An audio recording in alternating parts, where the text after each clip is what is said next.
They told me I was doing everything right. Wake up early, stretch, eat oatmeal, walk every day, stay positive, don't sit too long, cut back on salt, drink more water, take multivitamins, meditate. It was like a checklist of how to live forever, and I followed it like gospel. I printed charts. I bought supplements. I set alarms for water intake.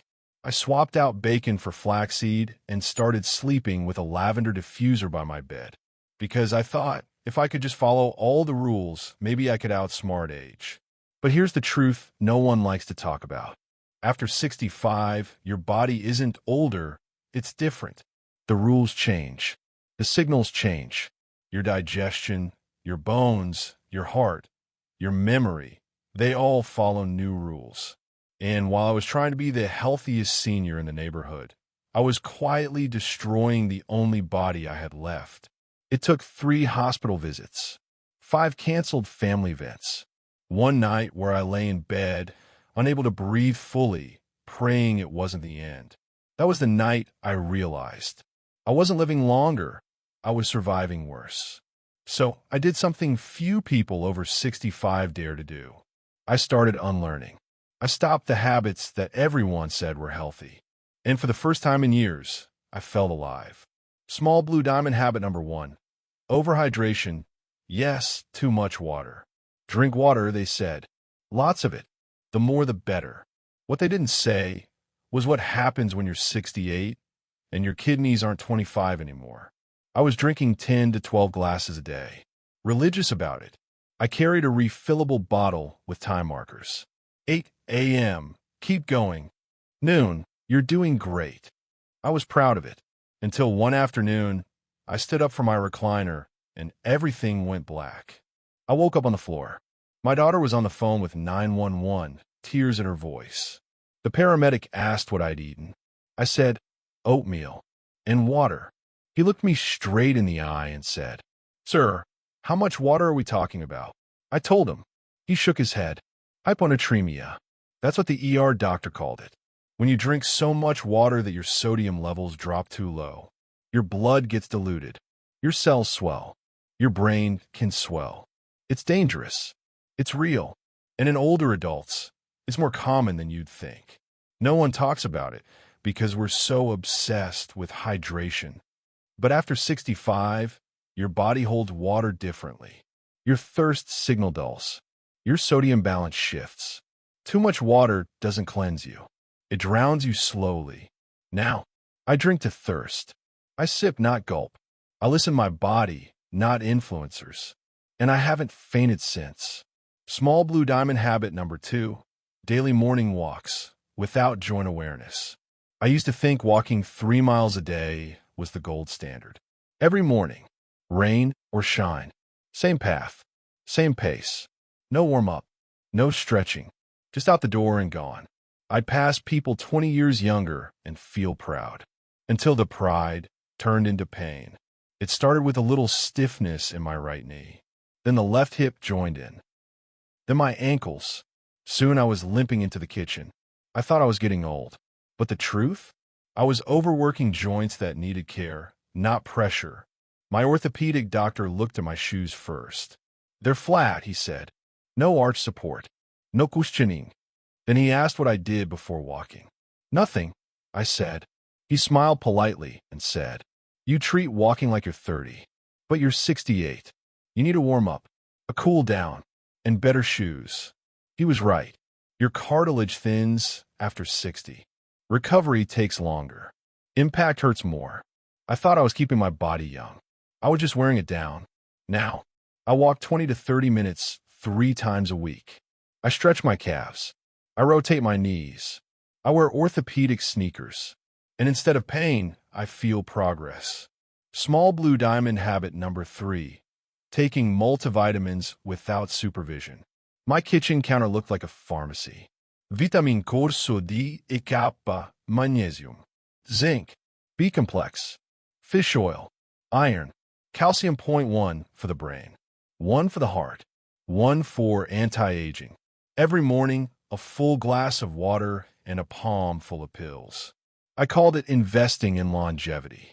But one day, I started waking up nauseous. My sleep became restless. I had constant brain fog, like I was watching my own life through a window. I chalked it up to aging, until a blood test revealed my liver enzymes were elevated.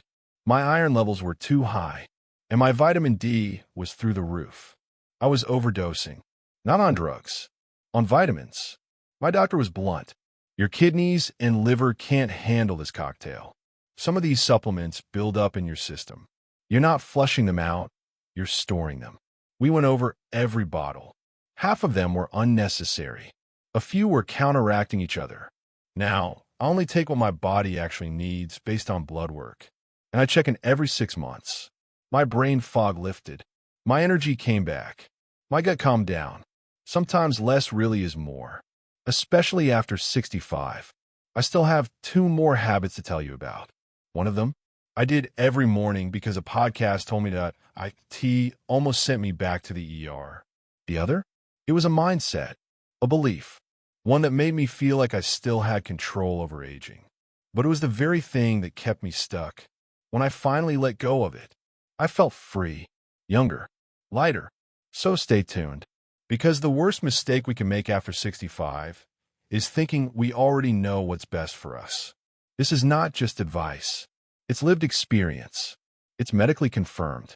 Don't just live longer. Live better. If you watch part 1, thank you.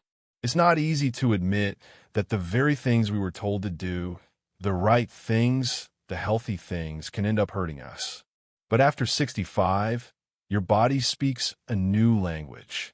And if you don't listen to it, you pay the price. I told you about the first 3 habits: overhydrating, walking the wrong way, and taking vitamins like candy. Now I want to tell you about the last 2. These were the hardest to let go of, because they were more than routines. They were beliefs, comforts, symbols of the control I thought I had over aging. But here's the truth. Sometimes control is the very thing that keeps you from healing. Let's begin. Small blue diamond habit number 4, starting every morning with green smoothies. You know the type: spinach, banana, protein powder, chia seed, ice cold water. Blend until health screams in your ears. I started drinking green smoothies every day around 63. A friend at church swore by them, said it helped with energy, weight, digestion. And for a while, I believed it, until the bloating started, then the cramping, then let's just say my mornings were spent much closer to the bathroom than the garden. But I kept drinking them, because everyone said they were healthy. Your body will adjust, people said. It's just detox. It wasn't. It was too much raw fiber too fast. And for an older gut, that could be a nightmare. My doctor ordered a colonoscopy after I started losing weight. She told me something I'll never forget. A 30-year-old's colon can take this kind of shock. Yours needs warmth, softness, time. Turns out, the oxalates in raw spinach were inflaming my gut. The protein powder had artificial sweeteners that upset my stomach. The ice-cold base was shocking my digestion, literally. I switched to warm oatmeal with stewed apples. My digestion stabilized. My energy returned. And I realized something crucial. Just because something is healthy doesn't mean it's healthy for you, especially after 65. Small blue diamond habit number 5, obsessing over clean eating and guilt. This one might surprise you, but it was the most dangerous of all. After I turned 60, I got obsessed with purity. No sugar, no white bread, no fried anything, no wine, no dessert.